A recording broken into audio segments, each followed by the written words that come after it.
Hi friends, welcome to the Cripple Chronicles podcast, a podcast about a Lazaroff frames, amputation and the journey to accepting and embracing disability.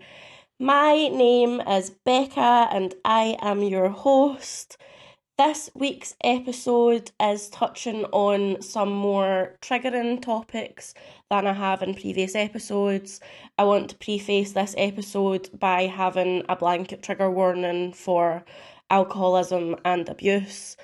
These are some things that I have taken a while to come to terms with, and some things that I have put a lot of thought into when it came to doing this episode and if I wanted to talk about this on the podcast. But no matter the people that I mentioned today, not by name, this isn't about them. It's about me talking about my feelings and my perception of the situation.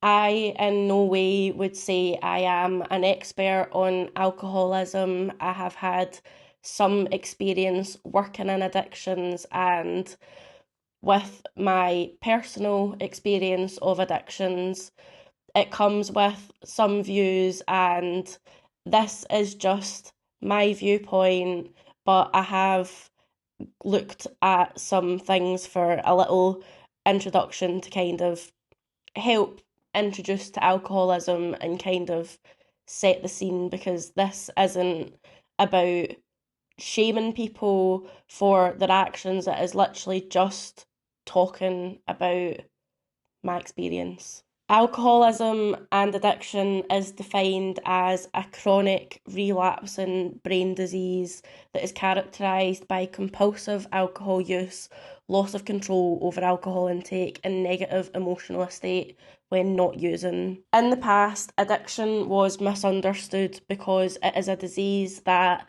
many people exposed to alcohol never develop.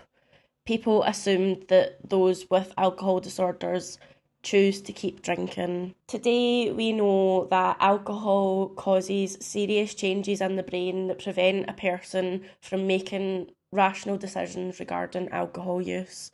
We know that it's a chronic disease that's associated with alcohol relapse. Alcoholism is considered a brain disease because it affects the way that the brain operates, causing symptoms such as compulsive behaviour and intense cravings. It disrupts a person's ability to think critically, make rational decisions and function normally. We know this through observational studies and self-reports from alcoholics. We see people with the disease make decisions that negatively impact their careers, relationships and health. People addicted to alcohol say that they want to stop drinking but are unable to. Brain scans also show the biological impact of chronic alcohol use. According to the National Institute on Alcohol Abuse and Alcoholism, CT scans have revealed that atrophy or wasting away of cells commonly occurs in the brain of alcoholics. The earliest damage occurs in the frontal lobe of the brain, which is responsible for memory, decision-making, behaviour and executive functioning. If alcoholics don't stop drinking, this damage in the brain continues, and it can then develop into alcohol-related brain damage, which is basically like dementia, but it's caused by alcohol. I can recognise that alcoholism is a disease, an illness. It is something that still kills so many people. I actually attended a talk through Al-Anon about the neuroscience of addiction. One of the things she had said was that you are more likely to survive brain cancer than you are to survive a substance abuse disorder. However, I can't deny that it has had a massive impact on my life and how I see the world, from growing up with an alcoholic parent and having an alcoholic partner, which brought a lot of those feelings back up. I can accept that they are struggling with something in their lives, but also know that I can't continue to keep getting burned by the fire that is raging inside of them. Anyway, now you have had a little introduction, let's get into the main section of this episode.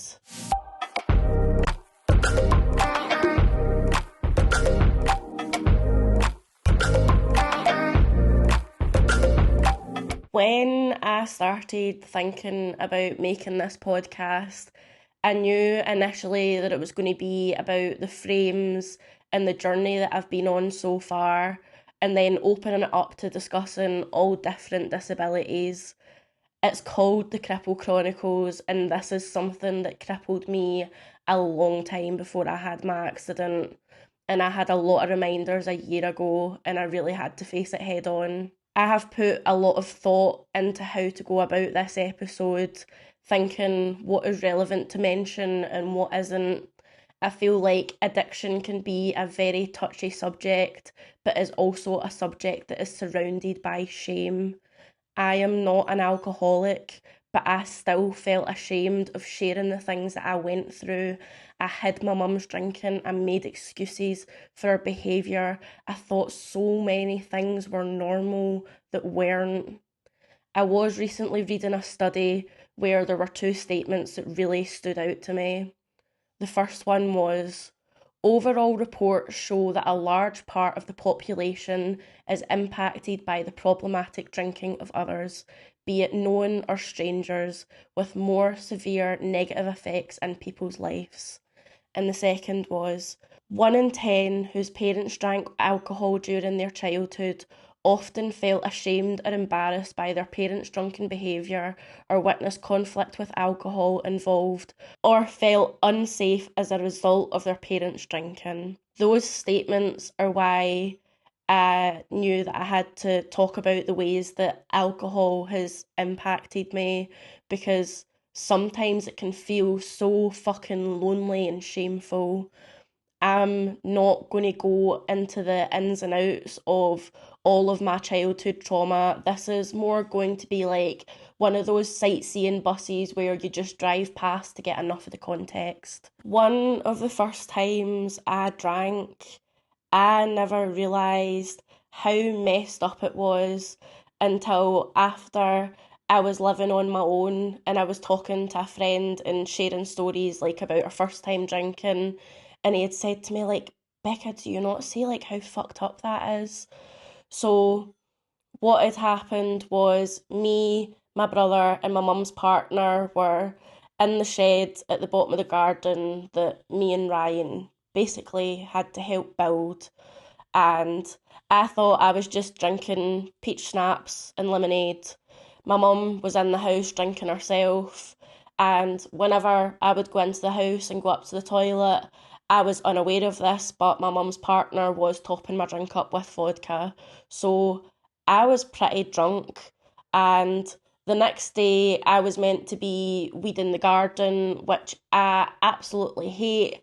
And my mum's partner knew that I hated it, so he had said, well, you can get out a weed in the garden tomorrow if you do a shot of vodka.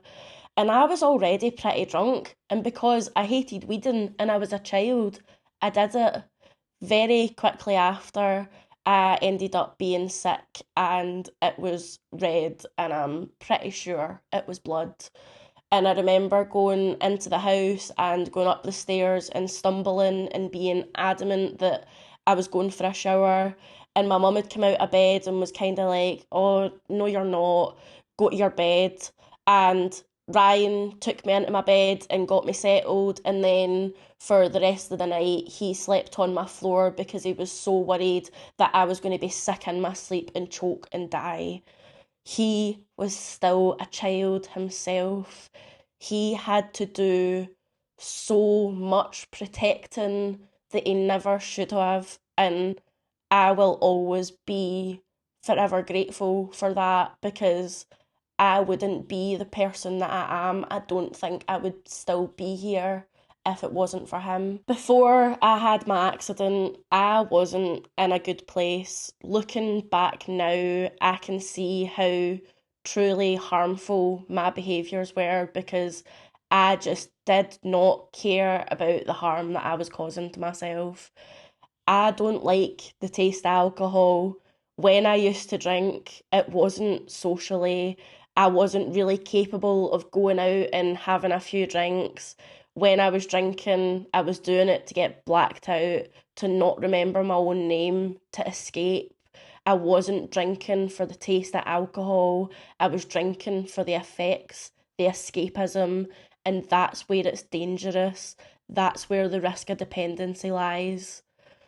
In the 6 months before I had the accident, I can realise, looking back now, that my drinking and also drug use was very harmful.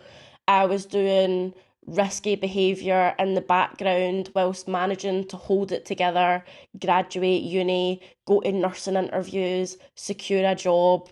People would probably define that as being high functioning, but I definitely have to disagree with that because it was not sustainable. There are a few instances that I am going to share, and I'm not sharing these with pride, but it sets the scene and gives some context to where I was at with alcohol and how all of this ties together. So bear with me. There are two things that happened very close to each other.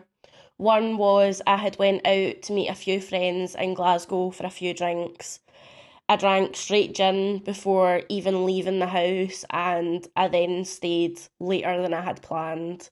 I ended up having to get the last train home, made some food, and went to bed about 2 a.m. That sounds like a pretty normal night out, I suppose. However, I then had to get up at 6 o'clock to go for a placement shift. I could tell walking to the train station that I wasn't sober yet.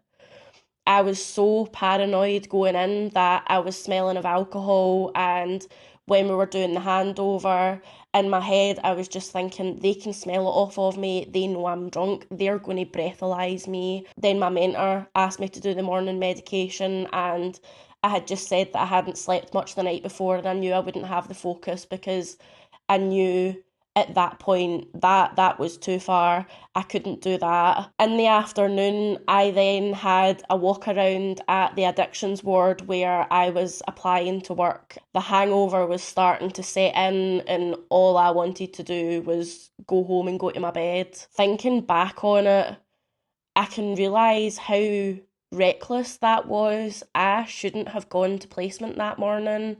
I shouldn't have put myself in a situation with patients where I wasn't fully competent, but I was so worried that I already wasn't going to be able to graduate because of the problems with my mental health that were being held against me. So going to placement not sober was better than potentially not being able to graduate at all. The second time I can think of was the last day that we had a classroom day in uni. I finished a placement shift early, and I initially said I wasn't drinking because I was working a 14-hour home care shift the next day. But that didn't last very long because I downed half a bottle of my pal's wine before we had even left the classroom.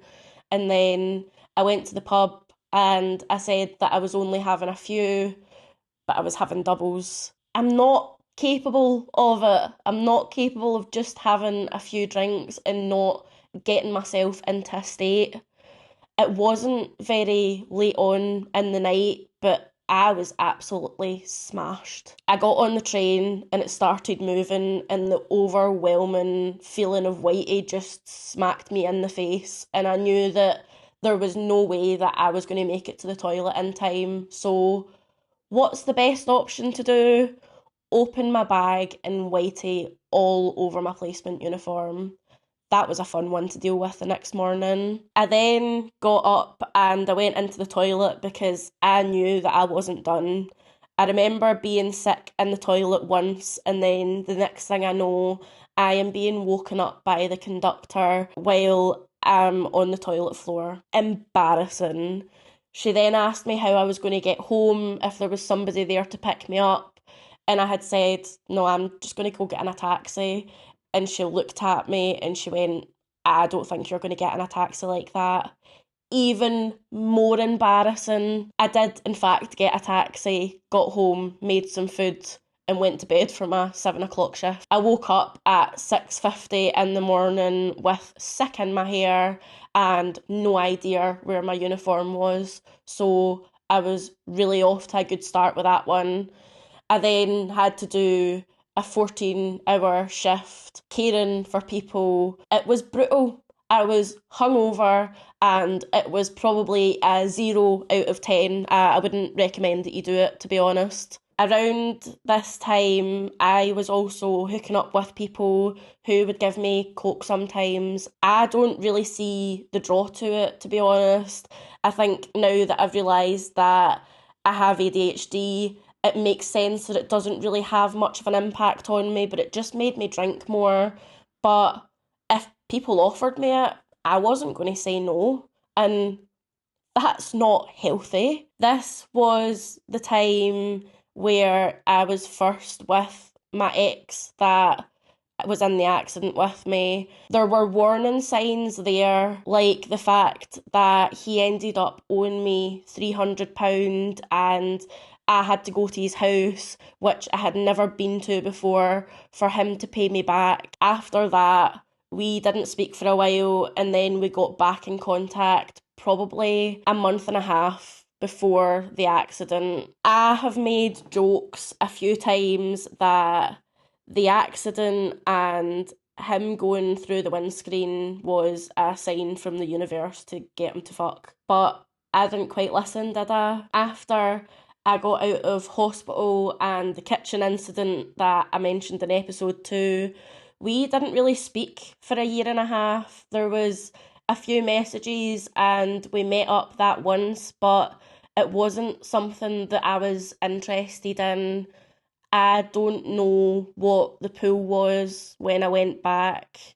Something that felt comfortable, I guess. I didn't notice it before the accident with my ex, but after we get back in contact, I very much clicked on to the fact that he had a problem with drinking. One of the first conversations we had was he had went and got drunk, missed work, ignored me for days, and I remember sitting down with him and telling him that I loved him and I cared about him, but I loved myself more than to be repeatedly treated the way that he was treating me.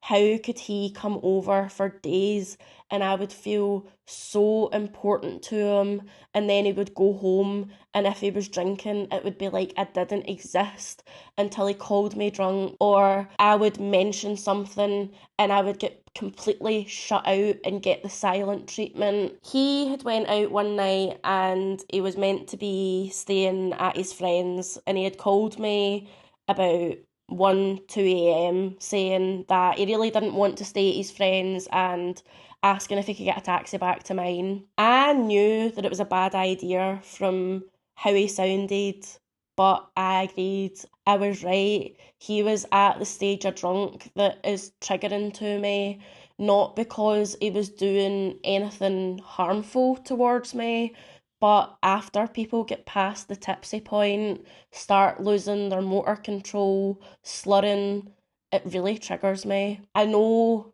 not everyone is violent when they drink, but when I was younger, I was witness to domestic violence. I remember my mum and her partner drinking one night and an argument broke out and she was hiding in the living room and he literally ripped the hinges off of the door, threw her onto the floor, and I ran downstairs and ran into the room and shouted at him to stop hurting my mum. He turned round and raised his hand to me. At that point, his son came in and had said, if you're going to hit anybody, hit me. He didn't hit either of us. He never laid a hand on me. But witnessing that kind of thing when you are very young and impressionable, that is just as scarring as any physical abuse. There were times where Ryan had to call the police, where neighbours called the police. There was one night where my mum was arrested for breach of the peace, for screaming in the driveway after a fight between them. My gran ended up having to come and pick us up, and my mum's partner gets sent away to his mum's. There's been a lot of conversation. If my gran hadn't picked me and Ryan up that night and we had gone into care, would things have changed? Would my mum have stopped drinking and left him? But that's something that I'll never know. and something that I will always be grateful for my gran for coming and getting us and not letting us get put into care. Being around situations like that when I was younger, as soon as people are past the tipsy drinking stage, alarm bells start going off in my head that a switch could flip at any moment and they could get violent with me. It took me a while to make this connection, so there was another instance that affirmed it for me. He had went out with a friend and was meant to be coming back to mine.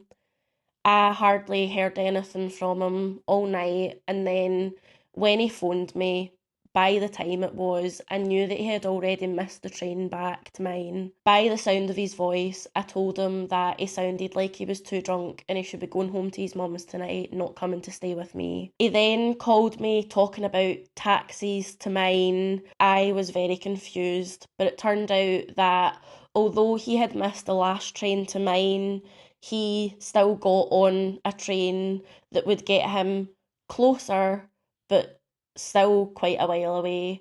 He had then also realised that he had lost his wallet, didn't have a bank card, his phone was in 2%, and he was just planning on sleeping at the train station until the first train. And I couldn't let that happen. I guess part of it was selfishness why I couldn't let it happen, because I knew that I was going to be up all night worried about him. So I got him a taxi and he came back to mine. Any time he tried to touch me, I tensed. I had no reason to think that he would ever hurt me, but in that moment, I thought he was going to hit me every time he went to get close to me. We were lying in bed and he started rubbing his feet to warm them up. That is just where I snapped. I screamed at him to stop, and then I just went into a full-blown panic attack. He made an attempt to comfort me, but I told him that I was fine, and he just went over and went back to sleep as I carried on having this panic attack. I didn't feel I could get any comfort from him in that moment. I didn't feel that safe feeling that I usually had felt around him. I cried myself to sleep. It was the first time in a while. After making this connection that my ex was past the point that I could cope with, I set a boundary that if he has any more than 5 drinks, that he can't stay with me that night, and I was not going to lend him money if it was going to be spent on alcohol. While I was thinking about having this conversation and setting these boundaries, I was talking to my pals, I was Googling it to make sure that I wasn't being controlling or manipulative. I just wanted to be able to keep myself safe. The 5 drink limit was because when he was at home, he would have 4 cans of cider, and that was a point where I wasn't triggered, so I equated that to 5 drinks, and I wasn't going to give him money that was going to enable an addiction. I had said to him, look, go out, and if you decide that you want to have more than 5 drinks, do whatever you want. Just don't come back here and involve me in it. We attended an AA meeting together, and he told me that he knew he was an alcoholic and that he really didn't want to live his life like this anymore. I felt like I got something from the meeting as well, but I didn't really feel like I belonged there. I was impacted by alcohol, but I don't think I'm an alcoholic. I attended an Al-Anon meeting, which is for family and friends who are affected by alcohol. Initially, I wanted to know how to help him stop drinking and how to make myself feel better. And initially, I didn't think it was for me, but the one thing I got out of it was that I had to look after and focus on myself, and I had to detach myself from the alcohol. My ex tried sobriety. For 1 week sober, I got him a chip that was engraved with the date that he stopped drinking and just a little message on the back. Unfortunately, about a week later or 2 weeks later, he had went out for a walk, and I had already sensed that something was going on. This was a pattern. He would go out for a walk, he would go to the pub, and then he would come back. After he came back, I could smell the alcohol off of him, and I asked if he'd been drinking, and he'd said yes, and I'm pretty sure at that point he said that he didn't want to talk about it. The next day when we spoke about it, he had told me that the 2 weeks that he was sober was the longest in 12 years that he has gone without having a drink, and that he doesn't want to drink anymore.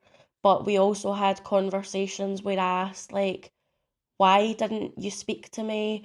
Why didn't you go to an AA meeting? I couldn't get my head around it. I think it's something that I'm never going to fully understand because I'm not an alcoholic. He told me repeatedly that he was going to go to AA meetings, that he was going to try and journal because I journaled and we were going to do it together. I ended up actually making him a journal so that he didn't have to go out and buy one, but it remained pretty untouched and he didn't attend meetings. But that wasn't for me to pressure him into. I repeatedly told him that this had to be for himself and not for me, because if it was for me, I don't think it was ever going to work. The other incident that was really, really hurtful was one night he had decided that he was going for a bath. He is somebody who enjoys baths, he can sit in them for hours. That ain't me, but each to their own. He hadn't ever really taken a lot of baths in my house, but I didn't think much of it. So he was up in the bath, I was doing my own thing, and he had came down to get something, and when he had come down, he fell down the stairs, and I just heard a clatter, and it really panicked me. And my first instinct was that I wanted to get up and see if he was okay, but I knew in that moment that I couldn't move quick enough. I had a full metal frame on my leg. There was no way, but I just instantly I shouted to ask if he was okay, and he had said that he was fine. And when he came in, he had brushed it off and said that when he had got out of the bath, he hadn't dried his feet properly, and that's why he slipped down the stairs. He was going back up into the bath, and I was pretty tired, so I said that I was going to sleep. When he came back down, I don't know how much later it was, but the smell of alcohol was radiating off of him. It woke me up, and I instantly just felt sick from the smell of it. And I straight away said, "Have you been drinking?" And he said, "Yeah," and went to sleep.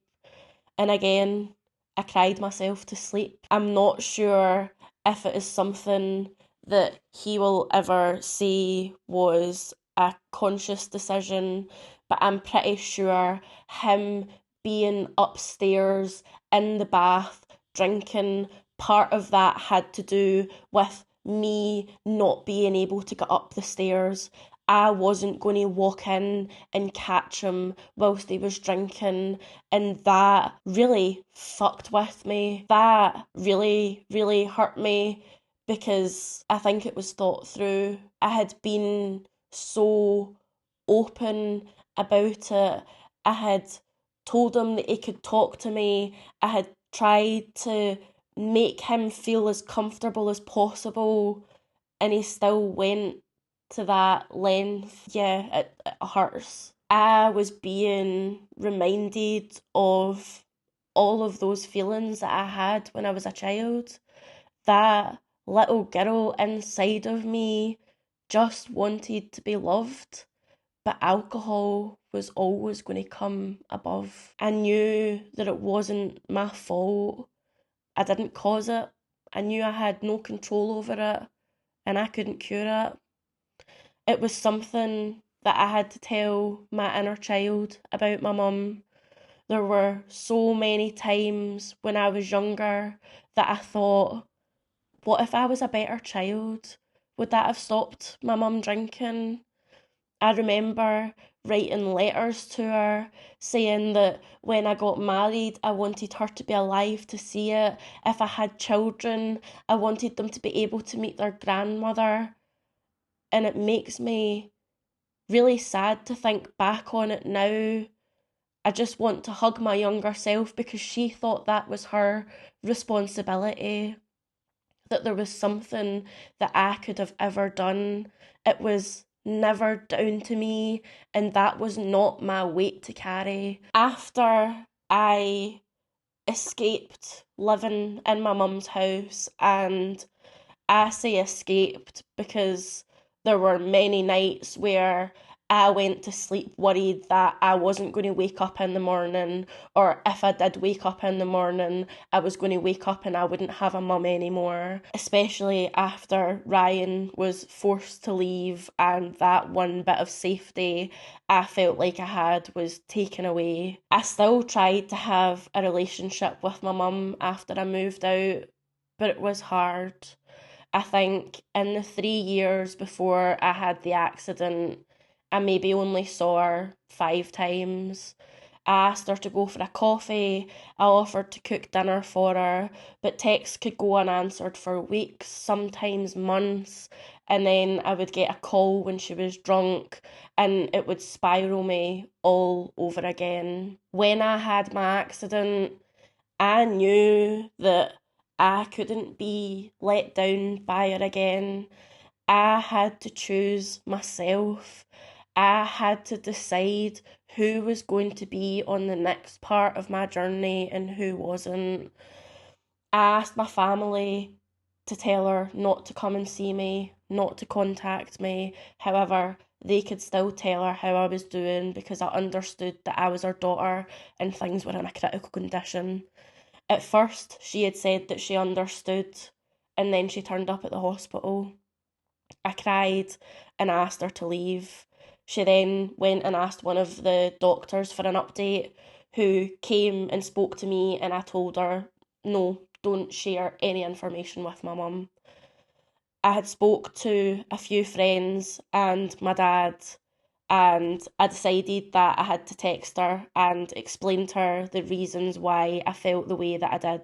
She had responded and she had said that she held her hands up, that she hadn't been the best mum and let me down, but she's still my mum. Her saying that was the last straw for me to block her and go no contact 3.5 years ago. I'm sorry, but you can't just show up and be a parent when it suits you. I hear it from people sometimes when I say that I don't have a relationship with my mum, that she's your mum, you only get one, she's family, life's too short. I am well aware of the fact that life is too short, which is why I can't open up to what I have remaining of my life to the chaos that she brings. This was the point that I got to with my ex. Not long before I moved, he went to work away in a rural area.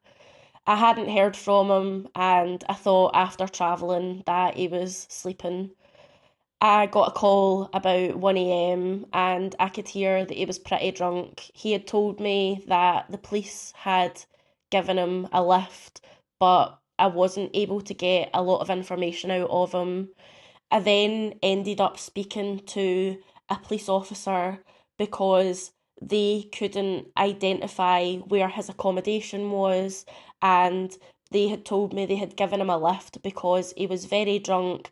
Where he was staying was along a dark country road that has a canal alongside of it, and they wanted him to be safe. However, I could tell that they were concerned for his safety, but I could also tell that he was very suspicious of them and he was actually being very rude.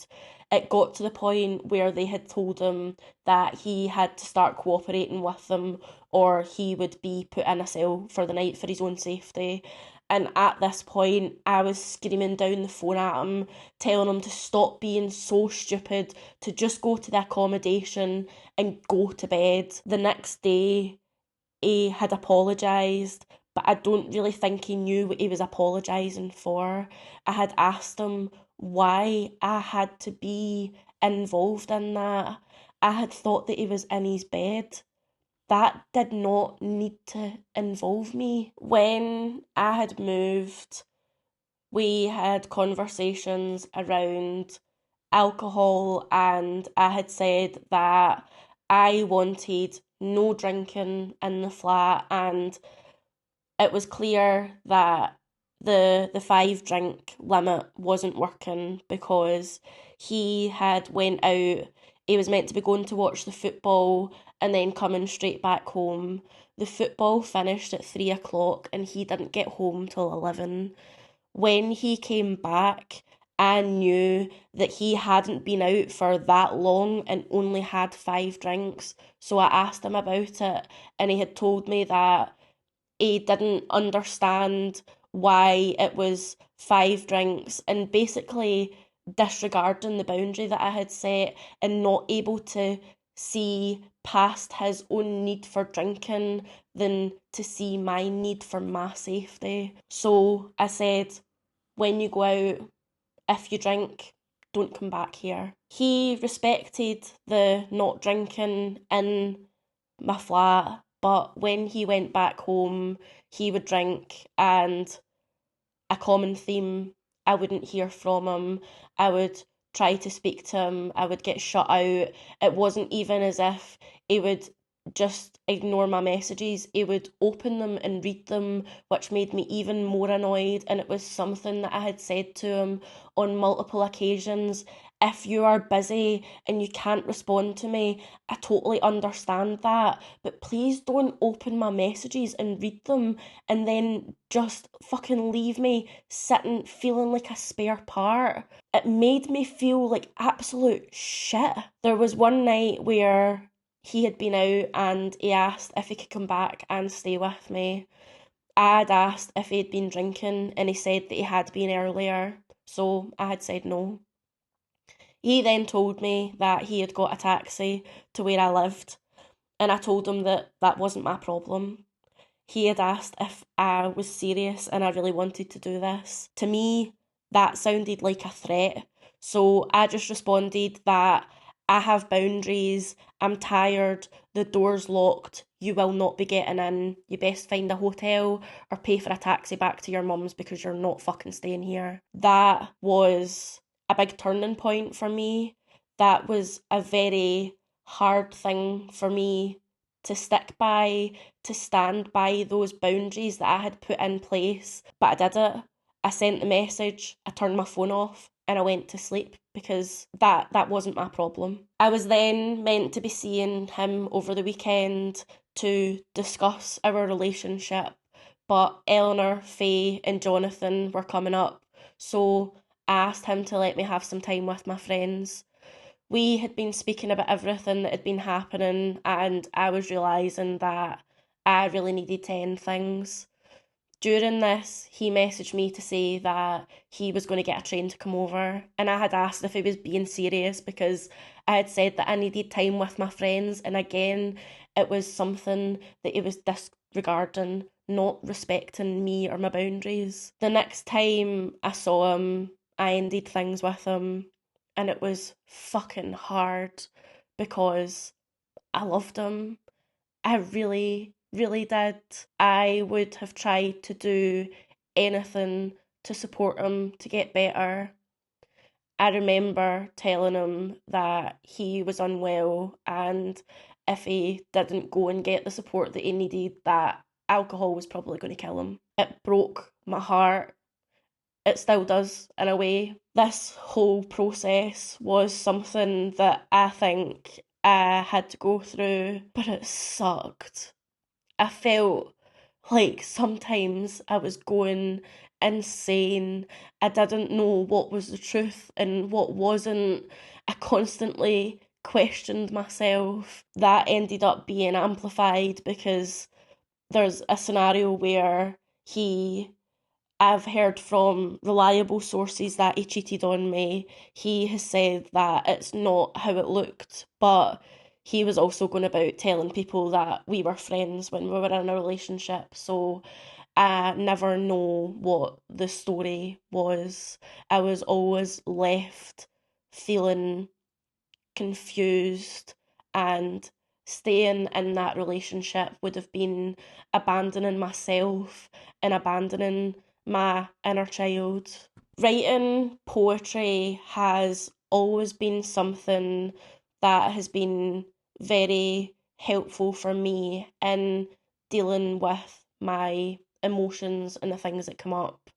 It was a way that I managed to shine a light on the things that I had experienced growing up, because there was poetry that I had written that for myself I got it printed into a book, and then I also gave that book to family members, and that kind of gave more of an understanding of what life has been like.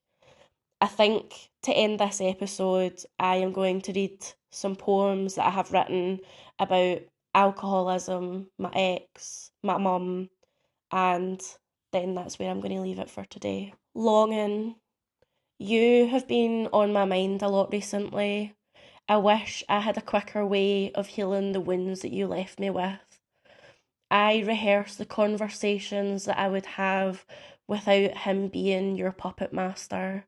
Why did you stand back and watch those things happen?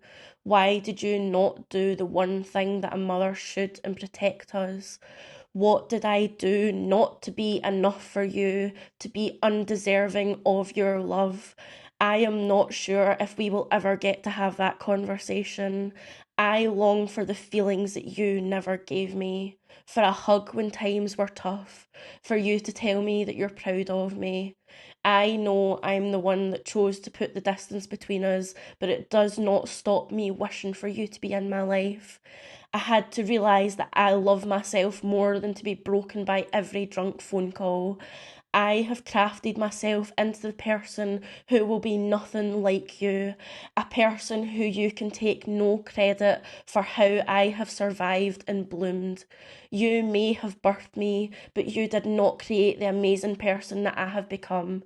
I rose from the ashes you left, and that will always be one of my biggest achievements. Will it ever stop? I think sometimes I just can't get the feeling to go away that I wish my mum was a part of my life. But healing has made my brain more rational.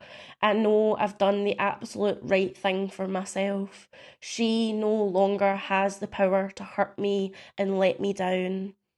That wee girl inside of me still so badly wants her mum to hold her hand when things get tough, to protect her from all of the shit things that the world holds.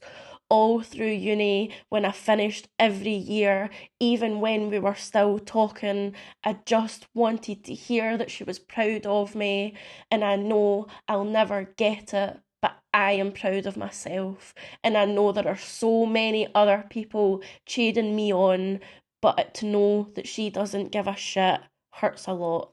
Will it ever stop hurting? In the past, I would have let you ruin my life. I would have put your needs before my own. I would have let you disrespect me when I repeatedly asked to be treated better with no improvements.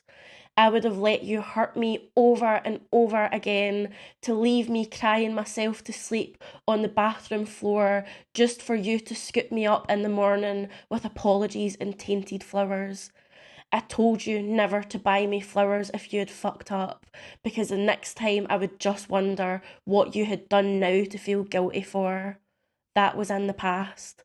I told you I had learned, and that things weren't going to be the way they were before. I think you were under the illusion that I would disregard all of my boundaries like I did before. But that's where you were wrong, because now I love myself more than I did in the past.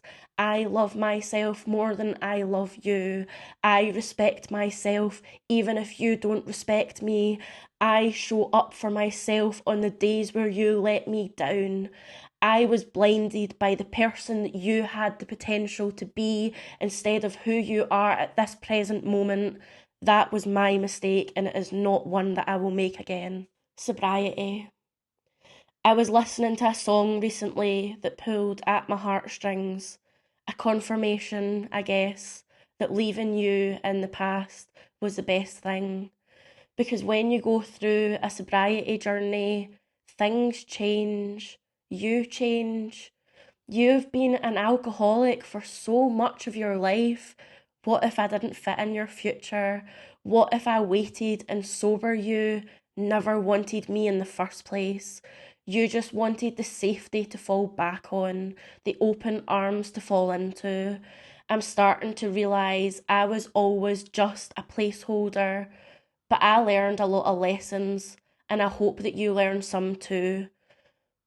You really fucking hurt me, but I still hope you find sobriety.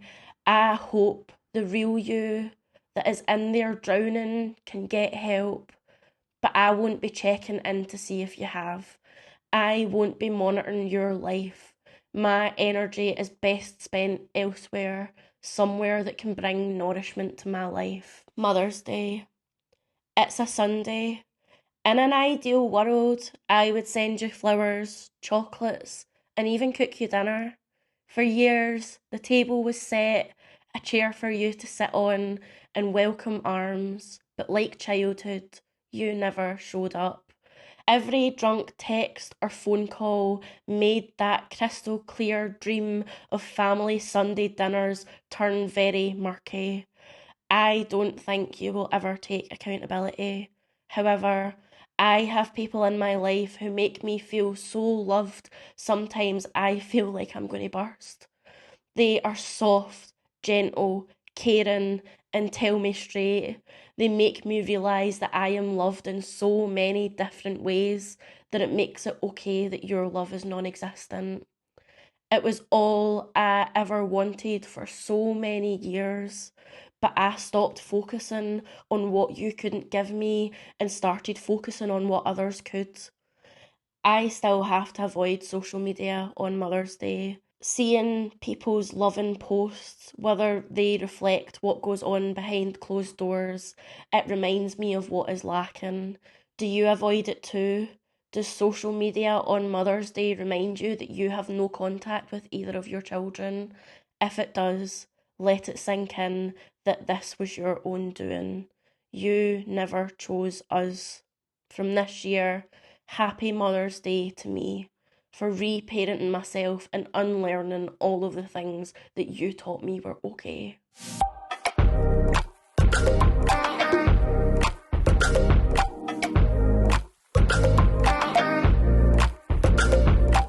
Thank you so much for listening to this week's episode of the Cripple Chronicles. I know I say that every week, but if you have listened to now, thank you so much.